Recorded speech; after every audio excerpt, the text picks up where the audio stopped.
Have the opportunity to continue to talk about some great language learning strategies to help you on your mission. Today we're going to talk about one example of something that we call error identification and correction. And all that means is finding out the things you don't know how to say or don't know how to say right, and then deciding how to fix them. All right? So that sounds just so fun.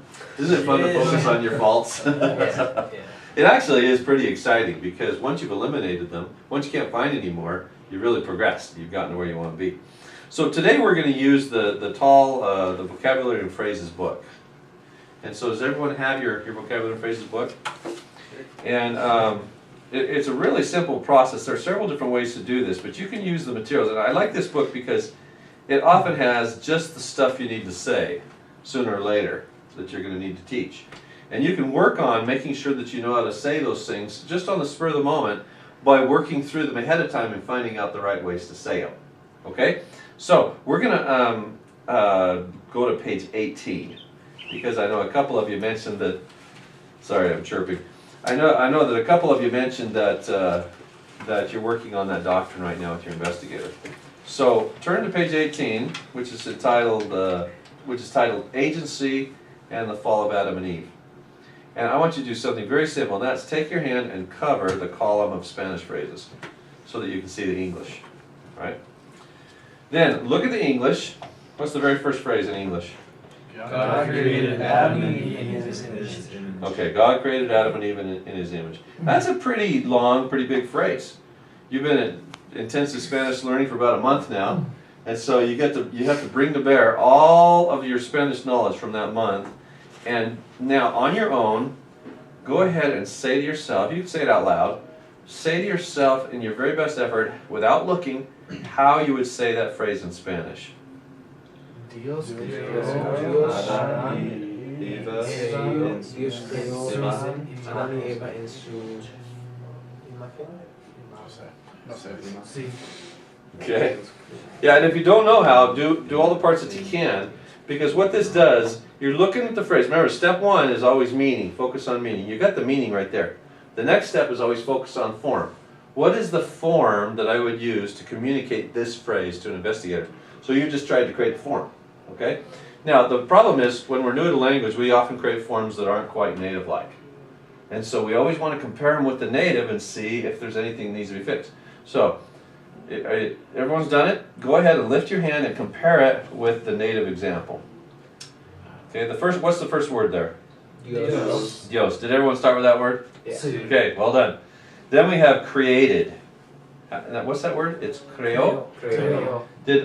How many of you chose creó? Nice.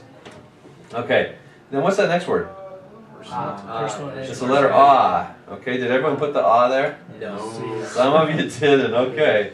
So, that's a change in your speech. Because if you said, Dios creó Adán, that's more like an English speaker would say it. But in Spanish, if you do an action to a person, most of the time you're going to have that little A there. So, it's almost like he created to Adam in English. But in Spanish, creó Adán. Okay? It just feels right. All right? And then, how many of you got E after that? Yeah. Okay? And Eva? How'd you know that one? Okay, nice. And then in his image, how many of you said en su imagen?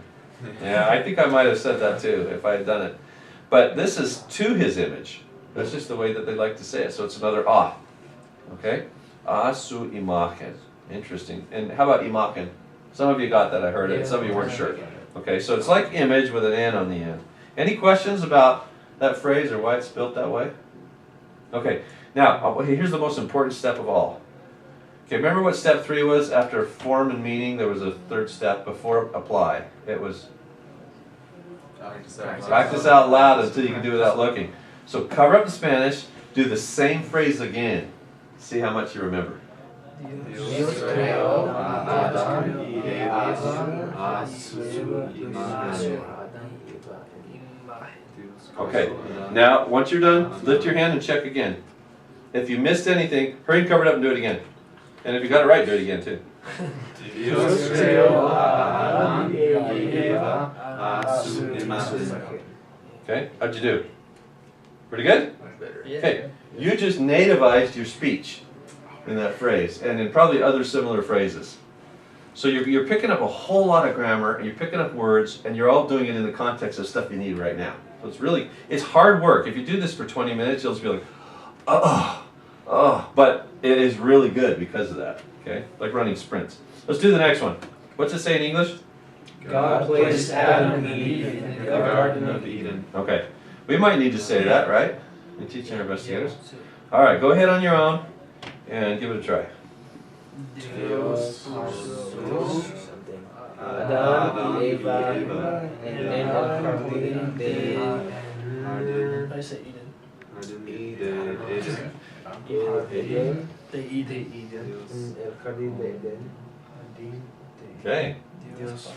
you ready to look? Yeah. Okay, let's see how we did. Okay, how many got Dios? All right. Then we have placed or put in the past, right? Yeah. So what's puso? Placed. Yeah, it actually comes from the word poner.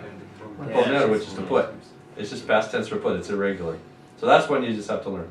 So, how many of you thought, oh, it might be Adán again? Yeah. See, we're starting to learn that grammar without even having a grammar lesson. Okay? And then what? Eve. Eva. Oh, that's interesting.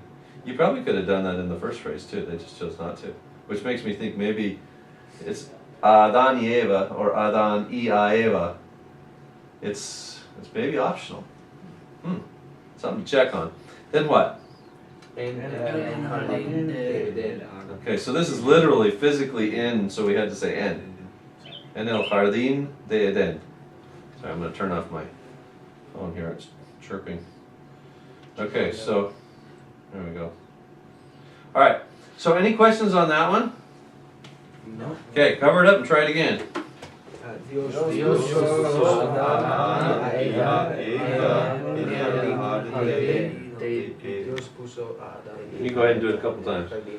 Dios puso Adán y Eva en el jardín de Eden. Dios puso Adán y Eva en el jardín de Eden. Dios puso Adán. Now you'll notice this is almost like memorizing, but we're actually moving through the phrases pretty fast. It's a little bit different. If you're truly memorizing, you need to go all the way to the bottom of the page and go over again, then again, and that's good. But these may or may not be the exact phrases you need. So if you go over them 2 to 3 times, it will teach you words, it'll teach you grammar, and then if you decide that's the exact phrase you want, then you might spend a little more time on it. But otherwise, I just keep going down and just keep working through the language, getting rid of your errors. All right?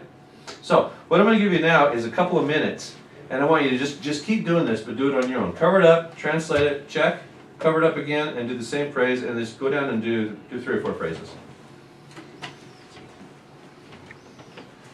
Dios mandado a Adán y a Eva a multiplicarse y tener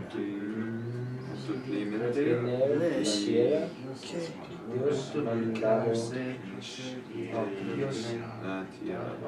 Dios mandó a Adán y a Eva a multiplicarse y tener la tierra. Así llenar.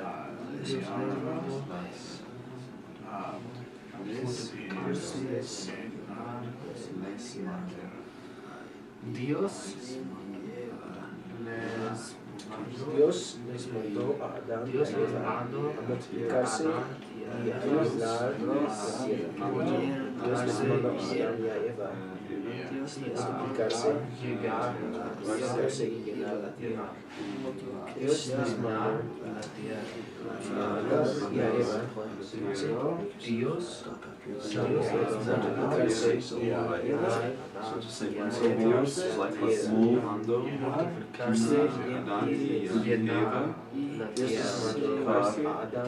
les mandó multiplicarse y llenar la tierra. Comer fruto. Dios les mandó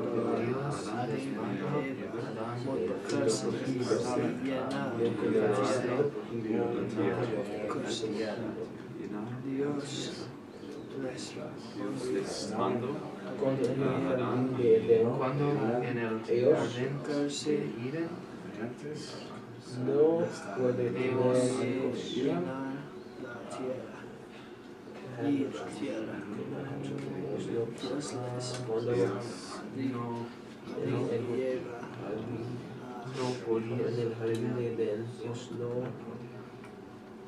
Okay, let me pause you and ask a couple questions.